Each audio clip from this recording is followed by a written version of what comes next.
Hi everyone, my name is Rachel. I'm 31 years old. For 8 years I was the backbone of Harrison Technologies. Not officially. Not in any title that appeared on business cards or conference room nameplates. But every major client knew my direct line. Every critical deadline lived in my calendar. Every crisis, technical, financial, operational, ended up on my desk with a post-it note reading "Rachel will fix this." And I did. Every single time.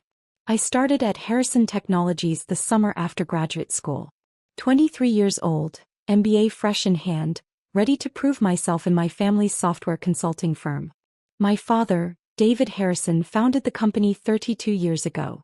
Built it from a garage startup to a $230 million operation with offices in 4 cities. "You'll start in project management," he told me that first day, standing in the glass-walled conference room overlooking the city. "Learn the business from the ground up. That's how leaders are made." I believed him. I worked 80-hour weeks. I learned software development, client relations, contract negotiation, vendor management.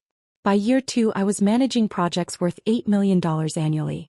By year 4, senior developers asked for me specifically because I understood both the technical requirements and the business implications. The clients loved me, trusted me. When Meridian Industries, our largest client at $50 million annually, had a catastrophic system failure 3 years ago, they called my cell at 2 a.m. Not the CEO. Not the CTO. Me. I assembled a team. Worked 72 hours straight. We rebuilt their entire infrastructure, implemented redundancies, delivered them operational 3 days ahead of the emergency timeline. Their COO sent a handwritten letter. "Rachel Harrison saved our company. We are forever grateful." At the company celebration dinner, my father toasted the Harrison Technologies team for their collective excellence. My name wasn't mentioned. My cousin, Brandon, 29 and recently returned from his 3rd startup failure, stood beside my father and smiled like he'd contributed something beyond showing up. Brandon was my uncle's son. Charming, photogenic, good at golf and client dinners. He'd spent his 20s launching tech startups that burned through investor money before collapsing. No exits. No successes. Just expensive lessons in what not to do funded by family money. When his last venture imploded, my uncle called my father. "Brandon needs stability. Bring him into Harrison. Let him learn from the best." The best apparently meant me. My father called me into his office on a Monday morning. "Brandon's joining the senior team. I want you to mentor him. Show him how we operate. He's family and family takes care of family." I nodded. Family takes care of family. I'd heard that phrase my entire life. The mentoring began simply enough. I walked Brandon through our project lifecycle, client management systems, technical architecture. He took notes on an iPad, asked decent questions, seemed genuinely interested in learning. Then the pattern emerged with brutal clarity. Brandon would sit in client meetings, nodding and smiling while I presented the strategies, timelines, risk assessments. Afterward, my father would clap Brandon's shoulder. "Great presence in there, son. Clients respond to that confidence." I'd pack up the projector, the handouts, the technical specifications.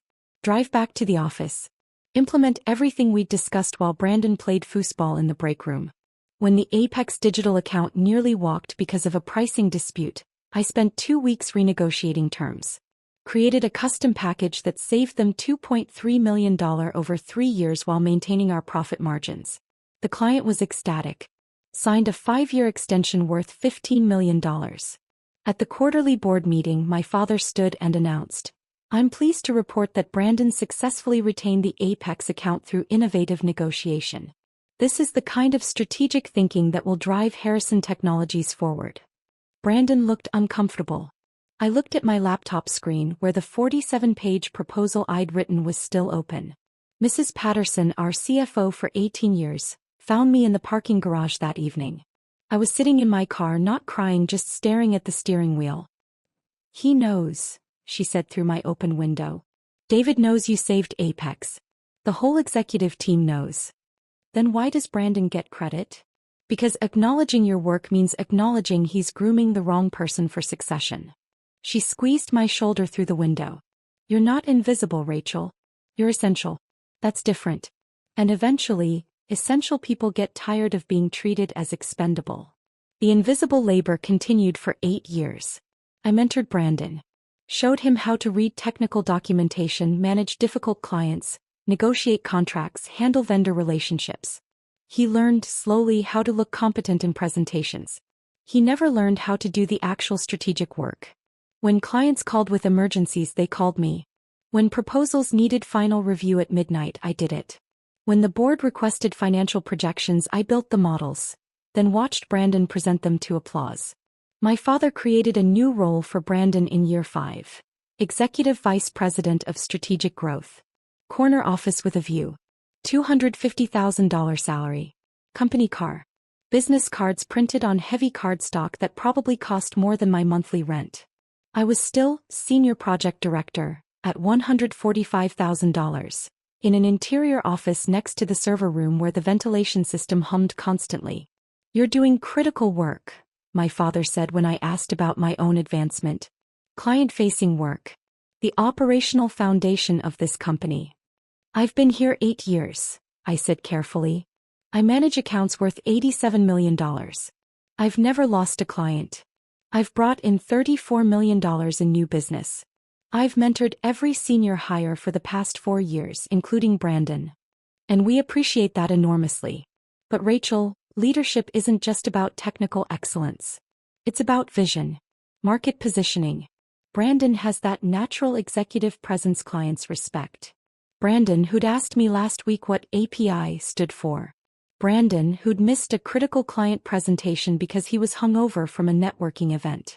Brandon, who still forwarded me emails asking, "How should I respond to this?" But Brandon played golf with my father every Saturday. Brandon made my uncle laugh at family dinners. Brandon was the son my father never had. I was just the daughter who made it all work behind the curtain. The breaking point came on a Thursday in March. My father called an all-hands meeting for 4 p.m. Unusual timing. Most announcements came Monday mornings. I assumed it was about the Meridian contract renewal I'd been negotiating. We'd just finalized terms. $65 million over 4 years, up from their current $50 million. The largest single contract in company history. The main floor filled with employees. 143 people, from senior architects to junior developers. My father stood at the center with Brandon beside him, wearing a navy suit I recognized from the shopping trip where I'd helped him pick professional attire. "Thank you all for gathering," my father began. "Today marks a pivotal moment for Harrison Technologies." He talked about legacy, innovation, the need for bold leadership to guide us into the next decade of growth. I watched colleagues taking notes, nodding, assuming this was another corporate vision speech. "Which is why," my father continued, his voice swelling with pride, "I'm thrilled to announce that Brandon Harrison will be stepping into the role of Chief Executive Officer, effective immediately." The room erupted in applause. Professional. Expected. Scripted. I sat frozen in my chair. CEO. Not CEO. Not president. CEO. The role that controlled everything. Strategy. Operations. Client relationships. The future of the company. The role I'd been doing unofficially for 3 years. Brandon brings fresh perspective and natural leadership instincts to this position, my father said, beaming. "I'll be transitioning to executive chairman, providing guidance while Brandon leads us forward." Brandon stood, shook hands, accepted congratulations. His eyes found mine across the room. Something flickered there, guilt, maybe, or apology, before the smile returned. After the meeting, I walked back to my office. Sat down at my desk. Stared at the email I'd been drafting to Meridian's CEO about our new contract terms. $65 million. I'd negotiated every term. Built the technical specifications. Designed the implementation timeline. And Brandon, who couldn't explain our core service offerings without a script, would now take credit for it all. My father appeared in my doorway 30 minutes later. "I need you to transition your major accounts to Brandon over the next month," he said. Not asked. Stated. "Meridian especially. You've built strong relationships there. I want you to ensure Brandon has everything he needs to maintain those connections." "My relationships," I repeated softly. "The company's relationships, Rachel. You understand? This is about continuity. Brandon will need your institutional knowledge to succeed." Something inside me, something that had been bending for 8 years, snapped clean. And what's my new role? I asked. You'll continue as senior project director. Your work is invaluable. Just because Brandon is CEO doesn't diminish your. After 8 years. After managing $87 million in accounts. After bringing in $34 million in new business. After negotiating the largest contract in company history. After mentoring Brandon himself for 3 years. After all that, I remain senior project director in an office next to the server room, and Brandon, who asks me how to spell infrastructure, is CEO. My father's expression hardened. This isn't about keeping score. Brandon has qualities you lack. Executive presence. Strategic vision. Gravitas. You're an excellent operator, Rachel, but you're not leadership material. You never have been. He walked away. Not leadership material.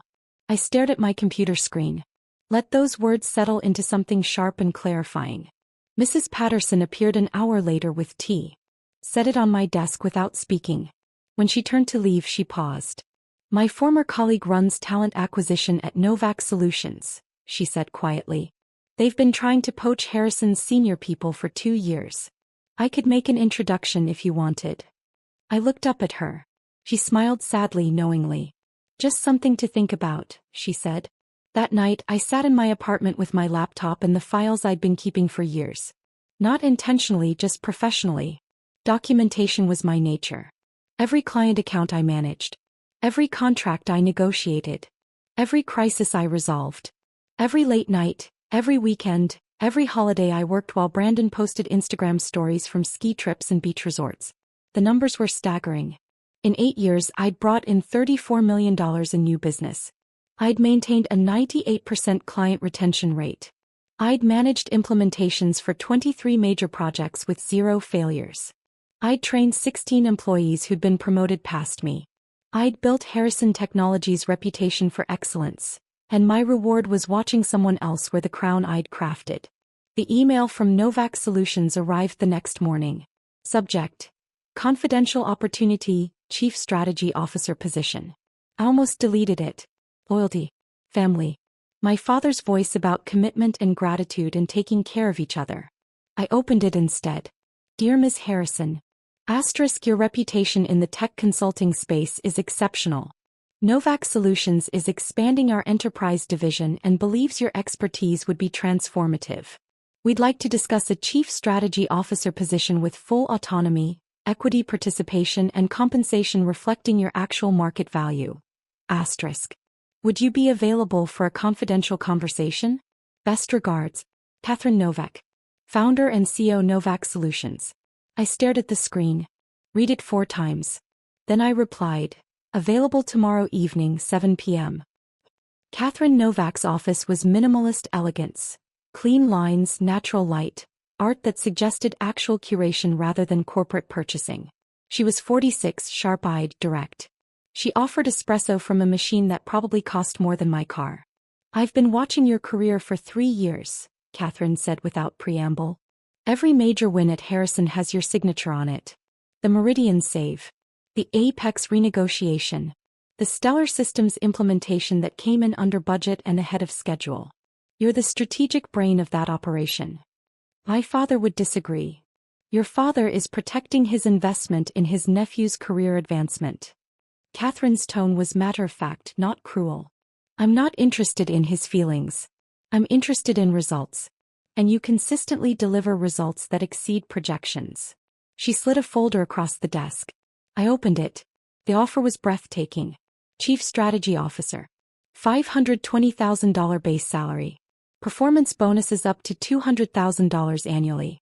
Equity worth $1.2 million when fully vested.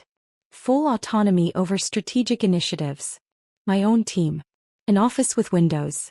Real windows. Why me? I asked. Because you don't need a seat at someone else's table, Catherine said. You build the tables. You've just been forced to pretend someone else built them. I'm offering you a place where your name goes on your work. I thought about my father's words. Not leadership material. I'll need to give notice, I said. Take whatever time you need. I want you rested and ready, not burned out and bitter. Catherine smiled. Although I won't pretend I'm not looking forward to Harrison scrambling when they realize what they've lost. I signed the offer letter that night. Gave notice the next morning. My father's face went through several colors I'd never seen on human skin. You're leaving? Oh. Right when Brandon is transitioning into his new role. That's exactly why I'm leaving. He should learn to run the company he's been made CEO of. This is betrayal. After everything this family has given you, after everything I've built for you. You built this company on my work, Dad. You just gave credit to Brandon. Novak Solutions is giving me a title that matches my contributions and compensation that reflects my actual value. This was the easiest decision I've ever made. You'll regret this, my father said, voice shaking. You can't just abandon your family. I'm not abandoning family. I'm leaving a company that treats me like support staff while giving executive titles to someone who still asks me to explain basic concepts. Brandon appeared in the doorway. Rachel, wait. Maybe we can restructure. Make you president or chief operating officer or, I repeated. 8 years of doing your work, Brandon. 8 years of mentoring you while you took credit. 8 years of watching you get promoted past me for work I did. And now that I'm leaving, suddenly there's room to restructure. I didn't ask for this, Brandon said quietly. No. But you took it anyway. You stood in boardrooms and accepted applause for strategies I created. You could have said something. You never did. I picked up the box with my desk belongings, not much after 8 years. A plant Mrs. Patterson had given me. Photos from client events where I was always in the background. The handwritten note from Meridian thanking me for saving their company. Mrs. Patterson met me in the lobby. Pressed an envelope into my hands. Open it later, she said. And Rachel, you're going to be extraordinary. Come back and tell me about it. I left without looking back at the building. Just walked to my car, put the box in the trunk, drove away from 8 years of invisible labor. The envelope contained a $1,000 check and a note. Asterisk, not charity. An investment in someone who always should have been CEO. Make them regret it. Asterisk. At Novak Solutions everything was different. I had an office with floor-to-ceiling windows overlooking the harbor. A team of 8 strategists who reported directly to me. Projects with my name in bold at the top of every proposal. Lead strategist. Rachel Harrison, Chief Strategy Officer. The first time Catherine asked my opinion in a leadership meeting, I waited for someone to interrupt. To explain what I really meant. To simplify my technical language for the room. No one did. Catherine just nodded and said, solid analysis. Let's build on that framework. My direct report, Sarah, scheduled weekly one-on-ones not to micromanage but to ask genuine questions. What resources do you need? How can I support your initiatives? What obstacles should I clear? When I delivered my first major strategy presentation, a market expansion plan for our enterprise division, the board applauded. Catherine sent a company-wide email. Asterisk, this is what strategic excellence looks like. Rachel Harrison just mapped our next 3 years of growth. This is leadership. Asterisk. I cried in the parking garage afterward. Not from sadness. From the startling, disorienting relief of being seen. Of being valued. Of having my work acknowledged with my name attached to it. My therapist, Dr. Singh, helped me process the transition. You're grieving, she said during our second session. Not the job. The relationship with your father that you wanted but never had. He's called 23 times, I said. I haven't answered. That's boundary setting. How does it feel? Terrifying. But also peaceful. Both can coexist. Dr. Singh handed me a worksheet on boundary scripts. Remember, no is a complete sentence. You don't owe explanations for protecting your well-being. The evidence folder helped. I'd kept everything. Emails, project documentation, client testimonials, my personal spreadsheet tracking 8 years of contributions. Every time doubt crept in. Asterisk, maybe I'm being selfish, maybe I should have stayed, maybe he was right about me not being leadership material. Asterisk. I opened that folder. The data said, asterisk, you were always a leader. He just refused to see it. Asterisk. 2 months into my role at Novak, the earthquake hit Harrison Technologies. It started with Meridian Industries. Their CEO James Whitfield called me directly. My personal cell.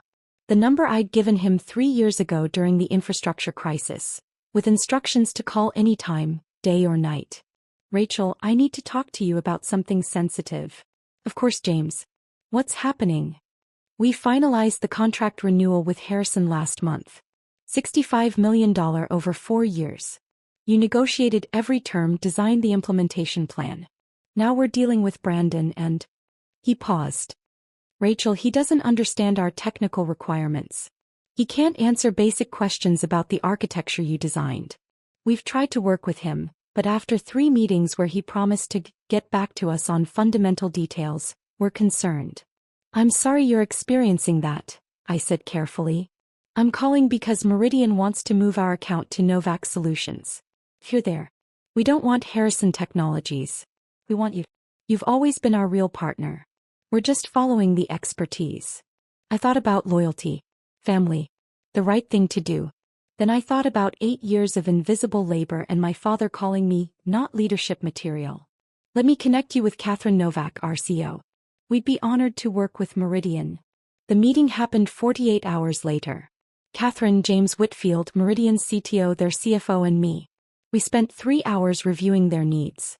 I presented the implementation framework I'd already designed, the one Brandon couldn't explain to them. This is exactly what we need, James said. The expertise, the attention to detail, the strategic thinking. This is what we thought we were getting from Harrison. He looked at me directly. Rachel, you saved our company 3 years ago. You've guided every major technology decision since then. We want to continue that partnership. But we want it official. We want it with you where you're actually valued. Meridian signed with Novak the following week. $65 million over 4 years. The largest contract in Novak Solutions history. Catherine promoted me to Executive Vice President of Strategic Accounts on the spot. Added another $100,000 to my base salary. Gave me equity worth an additional $800,000. You just transformed this company, Catherine said. This contract validates everything we're building. You're not just an employee, Rachel. You're a cornerstone. My phone exploded with messages that evening. Brandon first. Rachel, we need to talk urgently. Meridian just canceled. Dad is. Please call me. Then board members from Harrison. We should schedule a meeting. Discuss possibilities for collaboration. Then my father. You poached our biggest client. This is industrial sabotage. This is theft. Oh. I blocked the number. Dr. Singh had prepared me for this moment. They'll escalate when they realize they can't control you anymore. Expect commands, then guilt, then threats, then desperate bargaining. Don't engage unless you choose to. I didn't choose to. Catherine, however, was thrilled. One of the top 5 consulting firms in the region just lost their anchor client to us. Rachel, you're not just good at this work. You're transformational. The second defection came 3 weeks later. Apex Digital, the account I'd saved with custom pricing. Their VP of technology called me directly. Rachel, I'm going to be blunt. Since you left, Harrison's service quality has collapsed. Brandon doesn't understand our technical stack. He missed 2 quarterly reviews. When we raised concerns about our roadmap, he assured us the team would handle it, but no one contacted us. We don't want teams. We want the person who actually understands our business. We want you. Apex brought their $15 million contract to Novak. The third defection made industry headlines. Stellar Systems moves $22 million account to Novak Solutions, following strategic excellence. The article quoted Stellar CEO.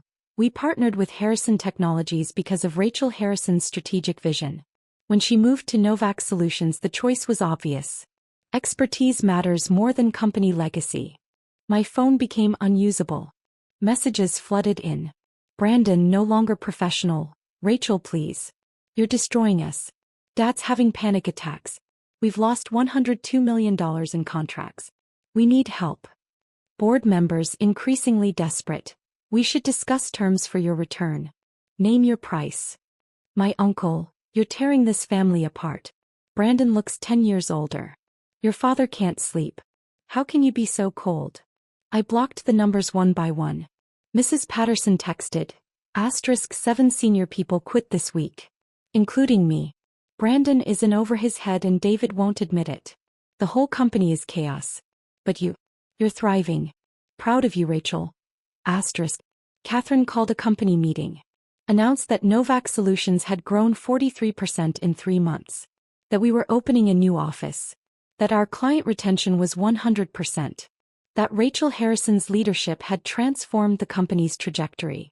This, Catherine said, gesturing to me, is what happens when you recognize and reward actual talent instead of trying to fit square pegs into round holes because of nepotism.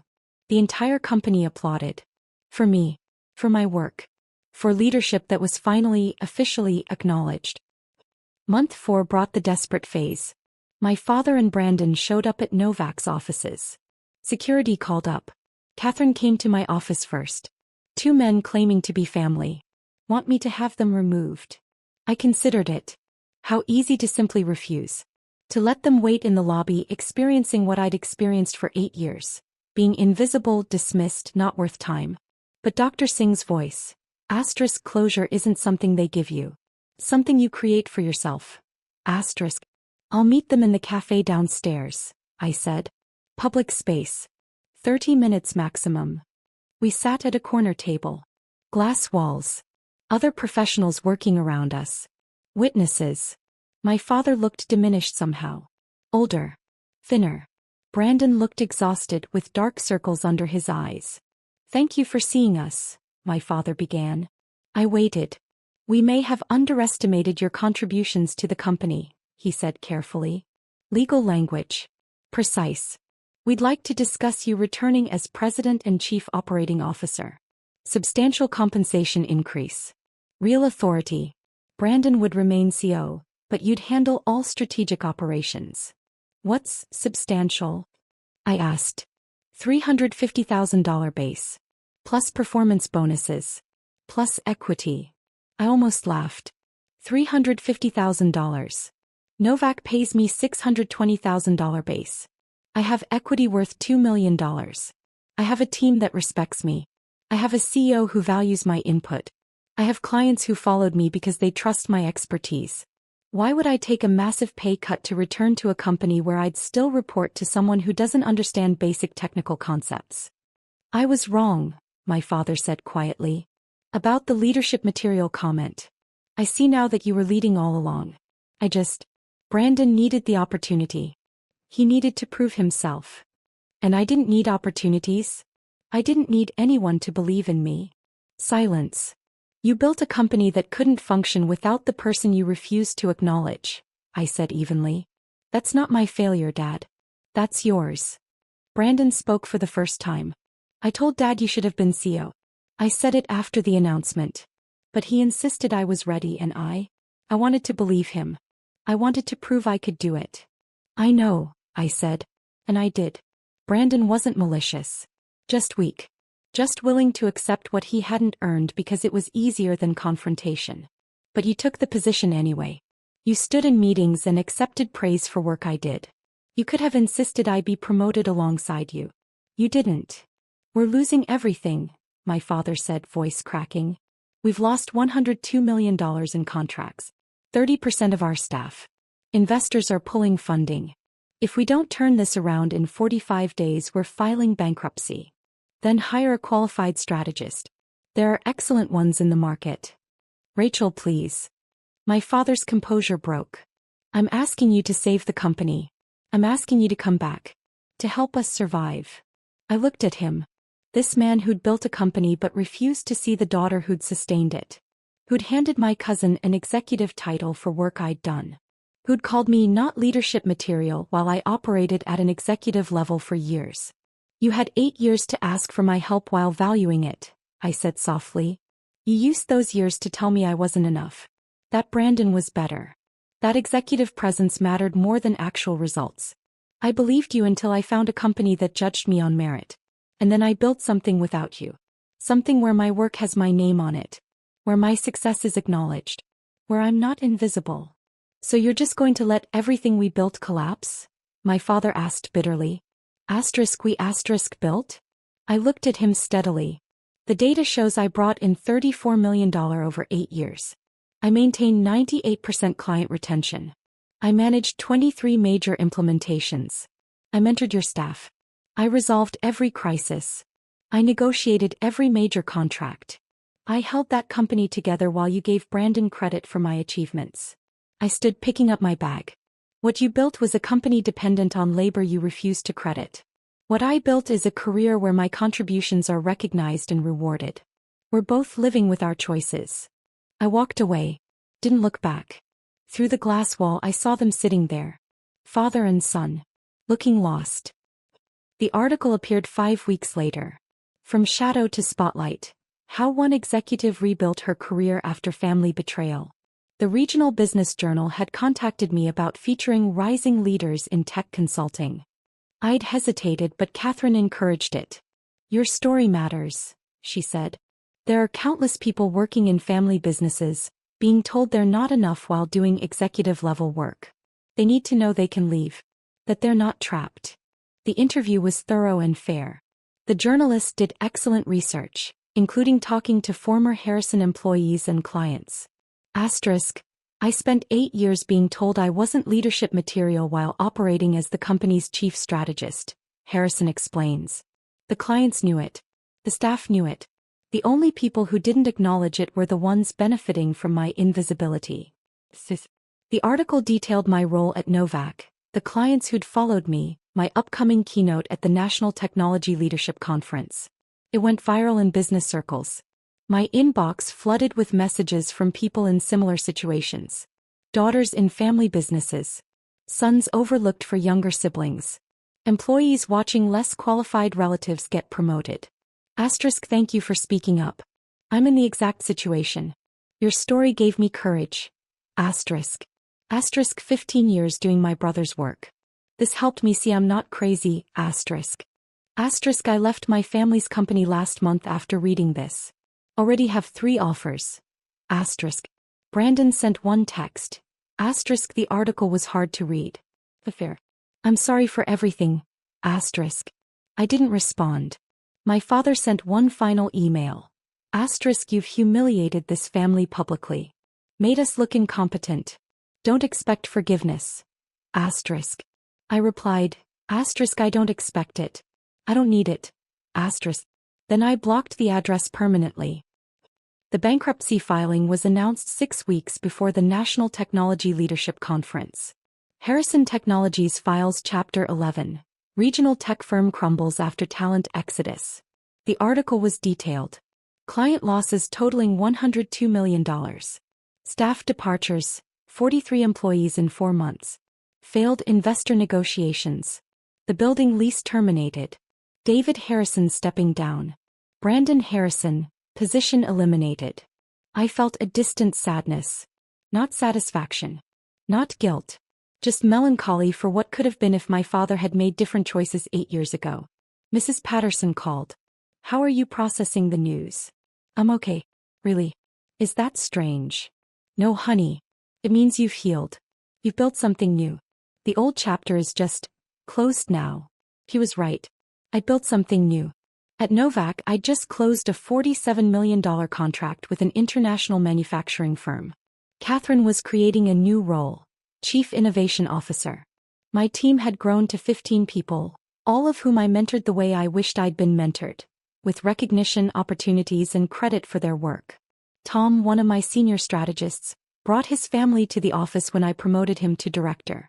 His mother hugged him, tears streaming. We always knew you were brilliant, she said. We're so proud. I excused myself. Went to the restroom. Cried for 5 minutes. Returned smiling.